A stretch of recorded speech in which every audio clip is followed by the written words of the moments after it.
नमस्कार दोस्तों, मैं राज पांडे। आप देख रहे हैं आरसीएन टुडे। अभी की लेटेस्ट अपडेट के बारे में बात करेंगे। हर एक जानकारी सबसे पहले मैं आप तक पहुंचाने का प्रयास करता हूं, वही जानकारी देता हूं जो पूर्ण सत्य होता है।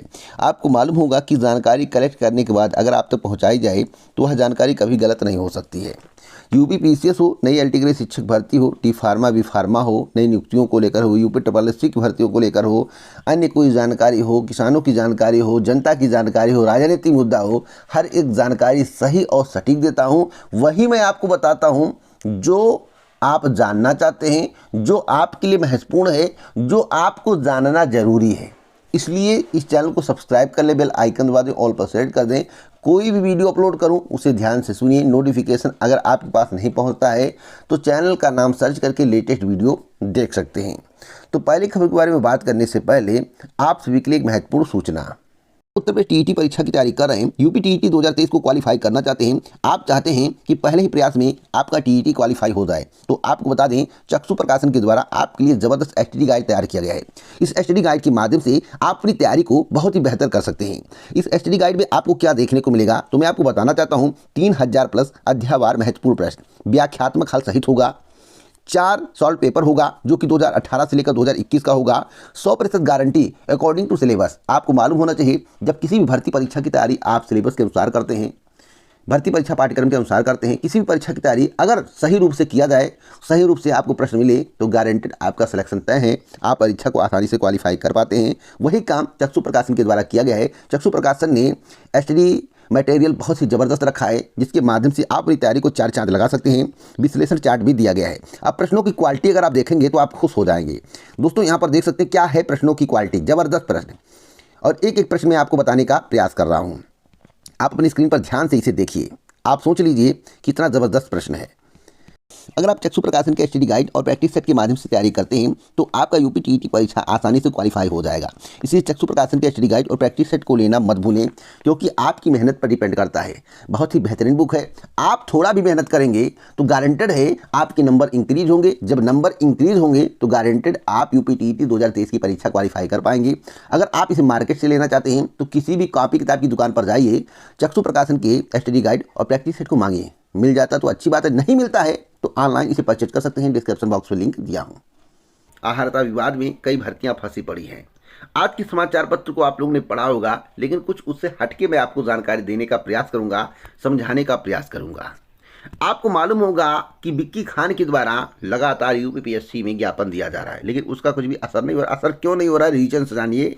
जब तक आप कारण नहीं जानेंगे तब तक आपको जानकारी सही नहीं मिल पाएगी। देखिए, जब उत्तर प्रदेश लोक सेवा आयोग की बस में नहीं है तो उत्तर प्रदेश लोक सेवा आयोग क्या करे। मान लीजिए आप किसी के डॉक्टर हों, मानसिक के हों, आप गैस्ट्रिक के हों, गैस्ट्रोलॉजी में रहते हो, मानसिक डिपार्टमेंट में रहते हो, अगर आपसे कोई कैंसर का ट्रीटमेंट मांगे तो कैसे आप कर देंगे। वही बात है, जब उत्तर प्रदेश लोक सेवा आयोग के हाथ में आहारता विवाद सुलझाने का पावर नहीं है, वह शासन स्तर पर सुलझेगा, तो आखिरकार उत्तर प्रदेश लोक सेवा आयोग आपको क्या आश्वासन दे दे। उत्तर प्रदेश लोक सेवा आयोग आपको इतना ही कह सकता है कि मैं पत्र लिखूंगा, रिक्वेस्ट करूंगा, जिससे आपका आहारता विवाद जल्द से जल्द सुलझ जाए। यही काम अगर जो विक्की खान कर रहे हैं, यही काम शासन स्तर पर किया जाए, मुख्यमंत्री तक ज्ञापन पहुंचाने का प्रयास किया जाए, तो गारंटेड है आपकी समस्या का समाधान जल्द से जल्द हो जाएगा। दूसरा कारण है, आखिरकार अध्याचन उत्तर प्रदेश लोक सेवा आयोग को पहुंचने के बाद एलटी ग्रेड हो, आरओ हो, या एपीएस हो और बीईओ हो, सबका अध्याचन उत्तर प्रदेश लोक सेवा आयोग में पहुंचने के बाद आखिरकार विज्ञापन क्यों नहीं आ रहा है। खासकर मैं एलटी ग्रेड शिक्षक भर्ती की बात करूंगा तो एलटी ग्रेड शिक्षक भर्ती में एक सस्पेंस बना हुआ है। भले अध्याचन भेज दिया गया है, इससे कोई लेना देना नहीं है। अध्याचन भेज दिया गया है, इसका मतलब ये गारंटी नहीं है कि अब जो है भर्ती आनी तय है उत्तर प्रदेश लोक सेवा आयोग से। नहीं, अध्याचन भेज दिया गया। एक बात का सस्पेंस है, कहीं उत्तर प्रदेश लोक सेवा आयोग के माध्यम से ना कराकर भर्ती नए आयोग के माध्यम से ना करा दिया जाए और अध्याचन को वापस करना पड़े। इसलिए शासन के द्वारा अभी तक निर्णय नहीं लिया गया है। जब शासन यह निर्देशित कर देगा भैया नहीं, हम नए आयोग से नहीं कराएंगे भर्ती, उत्तर प्रदेश लोक सेवा आयोग से कराएंगे, तब जाकर यह विज्ञापन जारी होगा। और आपको मालूम होगा कि उत्तर प्रदेश के मुख्यमंत्री योगी आदित्यनाथ ने स्पष्ट रूप से कहा है कि नए आयोग के माध्यम से सारी शिक्षक भर्ती होगी। तो क्या एलटी ग्रेड शिक्षक भर्ती नहीं है, उसका नाम नहीं आएगा, या उसका विज्ञापन जारी हो चुका है? केवल अध्याचन गया ना। अगर किसी आयोग या बोर्ड को अध्याचन भेजा जाता है तो वापस भी हो सकता है, इसमें कोई बड़ी बात नहीं है। तो अब इससे ज़्यादा मैं आपको कुछ बताने का प्रयास नहीं करूंगा। बाकी आप मेरी बात आसानी से समझ गए होंगे। पेच उत्तर प्रदेश लोक सेवा आयोग में नहीं है, पेच शासन स्तर पर है। अगली अपडेट है, जांच के दायरे में आएंगे 145 बी फार्मा डी फार्मा संस्थान। आपको मालूम होगा इसके संबंध में कल ही मेरे द्वारा एक खबर दी गई थी। सरकार की ओर से प्रदेश की बी फार्मा डी फार्मा संस्थानों की 2 सत्रों की जांच के दायरे में लगभग 145 कॉलेज आएंगे। शासन से गठित टीम संस्थानों का भौतिक सत्यापन कर अपनी रिपोर्ट देगी। इसकी प्रक्रिया शुरू हो गई है। सत्र 2022 से 23 में प्रदेश में 101 नए डी फार्मा संस्थानों को संबद्धता दी गई है। वहीं सत्र 2022-23 में 29 बी फार्मा संस्थानों को पाठ्यक्रम शुरू करने व सीट वृद्धि की एनओसी शासन ने दी है। इसमें से विश्वविद्यालय स्तर पर जांच के बाद 9 नए बी फार्मा कॉलेजों को ही संबद्धता दी गई है। इसमें से 4 कोर्ट गए थे। इन्हें कोर्ट के निर्देश पर संबद्धता दी गई थी। सत्र 2023-24 में शासन ने 15 बी फार्मा संस्थानों को पाठ्यक्रम शुरू करने के लिए एनओसी दी थी। अब इसी सब की जांच चल रही है दोस्तों। 110 बी फार्मा संस्थानों को शुरू करने की ऑनलाइन एनओसी दी गई। इसके आधार पर इन्हें संबद्धता दी गई। इनके मानकों की भौतिक जांच में सच्चाई सामने आएगी। आखिर क्या है मामला, क्या स्थिति है, सब कुछ जांच होगा। उसके बाद डिसीजन लिया जाएगा भैया इनका मान्यता रहेगा या रद्द होगा। बात समझ रहे हैं? आगे कुछ समझाने की आवश्यकता नहीं, इतना विस्तार से मैं आपको बता दिया हूँ। अब बात करेंगे आदर्श आचार संहिता में फंसेंगी भर्तियाँ। चाहे उत्तर प्रदेश लोक सेवा आयोग की भर्ती हो या उत्तर प्रदेश अधीनस्थ सेवा चयन आयोग की भर्ती हो या फिर किसी भी आयोग या बोर्ड की भर्ती हो या किसी भी विभाग की भर्ती हो, आदर्श आचार संहिता जब तक लागू रहेगा किसी भी आयोग और बोर्ड के द्वारा किसी को नियुक्ति पत्र वितरित नहीं किया जाएगा। इतना स्पष्ट रूप से मैं बताना चाहता हूँ। नियुक्ति पत्र तभी वितरित किया जा सकता है जब चुनाव आयोग का परमिशन हो। इन सब मामलों में, ज़्यादातर मामलों में देखा गया, इन सब मामलों में देखा गया है कि सरकार इन सब के संबंध में कभी भी चुनाव आयोग से परमिशन नहीं लेती है। चुनाव समाप्त होने के बाद प्रक्रिया को आगे बढ़ाया जाता है। हाँ, परिणाम जारी कर सकता है क्योंकि प्रक्रियाधीन भर्ती है। प्रक्रियाधीन भर्ती की प्रक्रिया को आगे बढ़ाया जा सकता है। मान लीजिए आदर्श आचार संहिता लागू हो गया, चुनाव आयोग से परमिशन ले लिया जाएगा, जिसे भर्ती में विलंब ना हो तो परिणाम भी जारी हो जाएगा, फिजिकल भी करा सकते हैं, इत्यादि कार्य करा सकते हैं। अगर शासन प्रशासन खाली है, परीक्षा भी करा सकते हैं। लेकिन नियुक्ति पत्र की जहाँ तक बात आएगी या नए विज्ञापन की जहाँ तक बात आएगी, उस पर रोक लगा दी जाएगी। क्या होगा? रोक लगा दिया जाएगा। या फिर चुनाव आयोग कह दे नहीं, जारी कर सकते हैं, कोई दिक्कत वाली बात नहीं है। खासकर इसका प्रभाव सबसे ज़्यादा पड़ता है उत्तर प्रदेश अधीनस्थ सेवा चयन आयोग, जो उत्तर प्रदेश सरकार की ज़्यादातर अधीन होती हैं। पूरा पावर उत्तर प्रदेश सरकार के अधीन होता है, उसमें ज़्यादा इसका प्रभाव देखने को मिलता है। और यूपीपीएससी की बात करेंगे, यूपीएससी की बात करेंगे, भैया वह स्वतंत्र है एकदम से, उसकी क्या बात करना। तो बात समझ गए? इसीलिए मैं कह रहा हूँ, इसी के कारण असिस्टेंट प्रोफेसर की नियुक्ति में अब आचार संहिता का पेंच फंस गया है। राजकीय महाविद्यालयों में 128 पदों पर होनी है भर्ती। और मैं आपको बताना चाहता हूँ कि आदर्श आचार संहिता में राज्य में नियुक्तियाँ नहीं होती हैं। अगर राज्य का चुनाव है, केंद्र का चुनाव, तो सेंट्रल की नियुक्तियाँ नहीं होती हैं। और सेंट्रल के चुनाव में राज्य और सेंट्रल दोनों पर प्रभाव पड़ जाता है। लेकिन उत्तर प्रदेश में अगर चुनाव है, अगर बिहार की आप रहने व बिहार में आपको नियुक्ति पत्र चाहिए तो बिहार में मिल जाएगा, क्योंकि वहाँ पर चुनाव नहीं है। अगर केंद्र का यही चुनाव होता, 2024 वाला चुनाव आने वाला है, उस बीच में कोई प्रक्रिया होगी तो वह बाधित हो जाएगी, चाहे राज्य की हो या केंद्र की हो। तो आप बातों को ध्यान से सुन रहे होंगे, समझ रहे होंगे। अब बात करेंगे पीसीएस के पदों को लेकर। इस चैनल के माध्यम से आपको क्या बताया गया था, याद करिए पिछला वीडियो। मैं तो कहता हूँ डंके की चोट पर आपको जानकारी देता हूँ। कुछ लोग कह रहे थे 352 पद हो गए हैं, 52 एसडीएम के, 54 एसडीएम के, 50 एसडीएम के। नौटंकी मैं नहीं करता हूँ, सत्यता से रूबरू कराता हूँ। तत्कालीन अवस्था में आपको व्यू मिल सकता है, तत्कालीन अवस्था में आपकी बातों को सुन के लोग मोटिवेट हो सकते हैं, तत्कालीन अवस्था में आपके सब्सक्राइबर बढ़ सकते हैं।